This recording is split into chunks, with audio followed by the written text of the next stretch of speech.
बच्चों, आज हम कक्षा 4 का हिंदी पुस्तक रिमझिम का पाठ 6 का अभ्यास समझेंगे।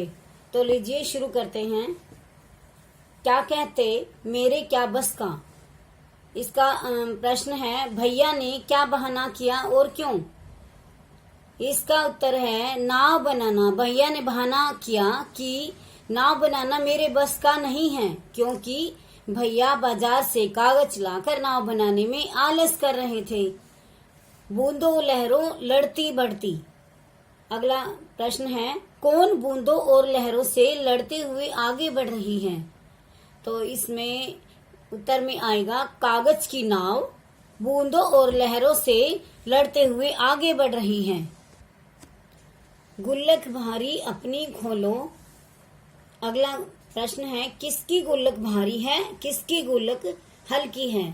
इस कविता में भैया की गुल्लक भारी है और बच्चे की गुल्लक हल्की है।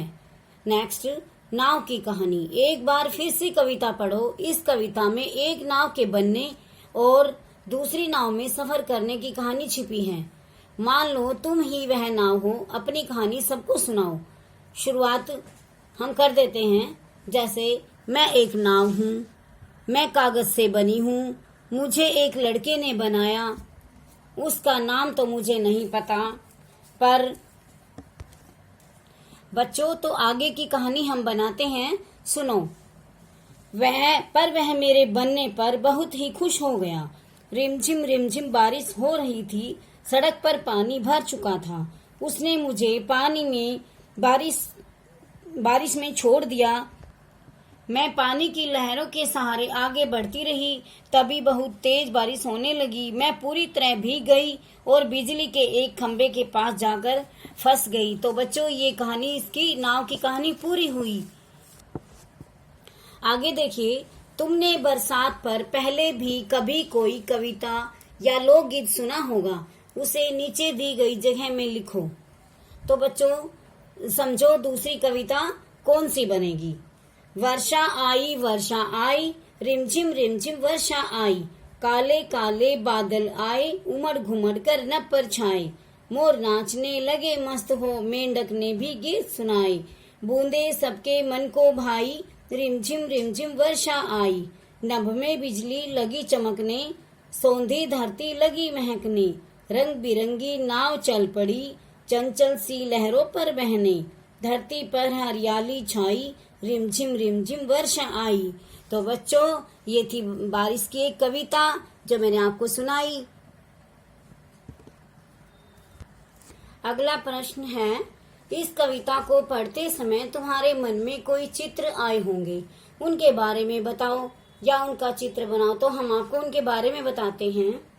इस कविता को पढ़ते समय हमारे मन में कागज की नाव, बरसात के दिन तथा बचपन की खेल कूद के चित्र आते हैं।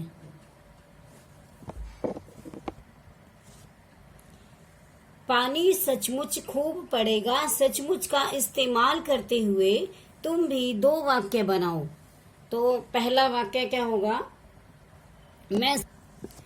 मैं सचमुच तुम्हारे साथ खेलना चाहता हूँ। दूसरा वाक्य है, उस दिन सचमुच बड़ा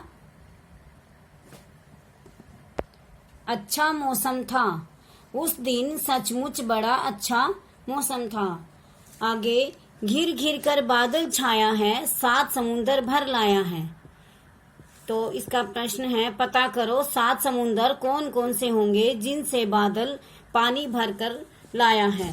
तो वे 7 समुंदर कौन से हैं। पहला है हिंद महासागर, दूसरा प्रशांत महासागर, तीसरा अटलांटिक महासागर, चौथा उत्तरी ध्रुव महासागर और 5वां दक्षिणी ध्रुव महासागर और 6ठा है अरब सागर और 7वां है बंगाल की खाड़ी। क्या सचमुच बारिश के बादल समुद्र से पानी लाते हैं। वे इतना सारा पानी कैसे लाते होंगे, आपस में बातचीत करके पता करो। तुम इस काम में बड़ों की या किताबों की मदद भी ले सकते हो। तो बच्चों, इसका उत्तर हम आपको बता रहे हैं, सुनिए ध्यान से।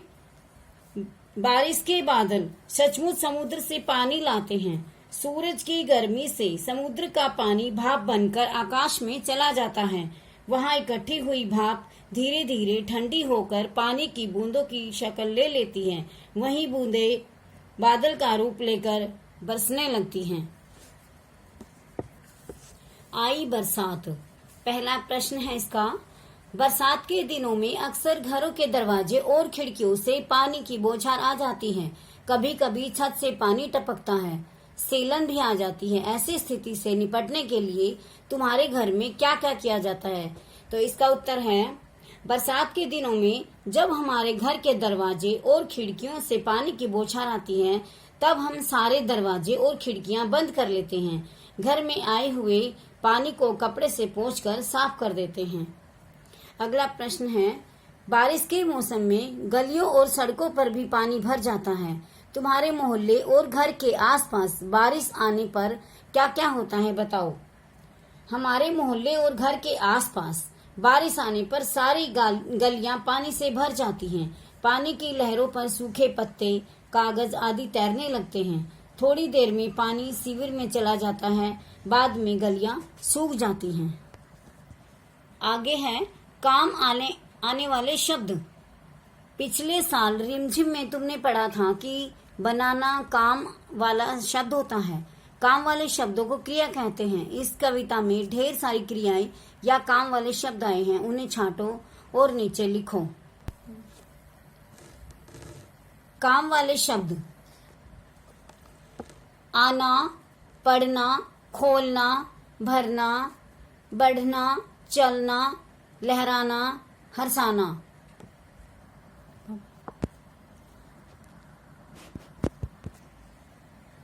तो अगला प्रश्न है, तुमने जो क्रियाएं छांटी हैं वर्णमाला के हिसाब से उनके आगे 1, 2, 3 आदि लिख कर उन्हें क्रम से लगाओ।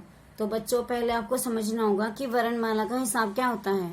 जैसे वर्णमाला में पहली लाइन जैसे ए, आ, ई, और कै वाली जो व्यंजन वाली लाइन होती है वो कै, खे, गे, घेड़ है। इस तरह से तै, थ, द, धन है।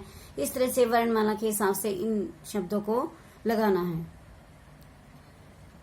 जैसे पहले नंबर पर क्या आएगा? आना, और दूसरा क्या आएगा? खोलना, तीसरा चलाना, और चौथा पढ़ना, और उससे आगे आएगा बढ़ना, नेक्स्ट भरना, फिर 7वें नंबर पे आएगा लहराना, और 8वें नंबर पे आएगा हर्षाना। इन शब्दों को मैंने क्रम से लगाया है। तो बच्चों, आज का ये अभ्यास पूरा हुआ। तो आशा है कि आपको ये समझ में आ गया होगा। तो मिलते हैं अगले लेसन के साथ।